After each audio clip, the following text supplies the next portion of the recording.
காப்பாத்துங்க, காப்பாத்துங்க, யாராவது என்ன காப்பாத்துங்க. ஐயோ, யாராவது காப்பாத்துங்க, காப்பாத்துங்க, என்ன காப்பாத்துங்க. சேத்தன், நீயா? நான் உன்னை எந்த அளவுக்கு மிஸ் பண்ண தெரியுமா? உனக்கு என் மேல கொஞ்சம் கூட அக்கறையே இல்ல.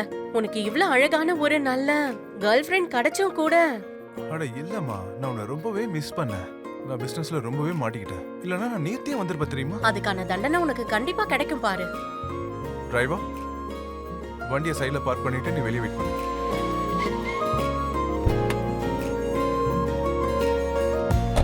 சரி சொல்லு, தண்டனைக்கு நீ தயாரா இருக்கியா? அப்புறம் நீ சர்ப்ரைஸ்க்கு தயாரா இரு. சர்ப்ரைஸா? இந்த புத்தம் புது கார் உனக்காக தான். என்னப்பா சொல்ற? நிஜமாவா? ஆனா அதுக்கு பதிலா நீ என்கிட்ட வந்தாகணும். எப்போ வரும்னு சொல்லு. கூடிய சீக்கிரமே வந்துடுறேன். ஆனா நீ எனக்காக ஒரு வேலை பண்ணணும். என்ன வேலை? என்னோட அப்பா அம்மாக்கு கொஞ்சம் பணம் அனுப்பி விடு. கவலைப்படாத, நான் அனுப்பி வச்சிடுறேன். என்னோட அப்பா அம்மா உனக்காக வெயிட் பண்ணியிருந்தா நல்லா இருந்திருக்கும். இன்னைக்கு நான் அந்த பாழா பொண்ணு அஜய்க்கு பொண்டாட்டி ஆயிருக்க மாட்டேன். நான் உன்னோட பொண்டாட்டியா உனக்கு இருந்திருப்பேன். தான் என் மேல நம்பிக்கையே இல்லையே. நான் தான் சொன்னால ஒரு 6 மாசம் வெயிட் பண்ணிட்டு அவங்க பொண்ணு ராணி மாதிரி வச்சு பார்த்துப்பேன்.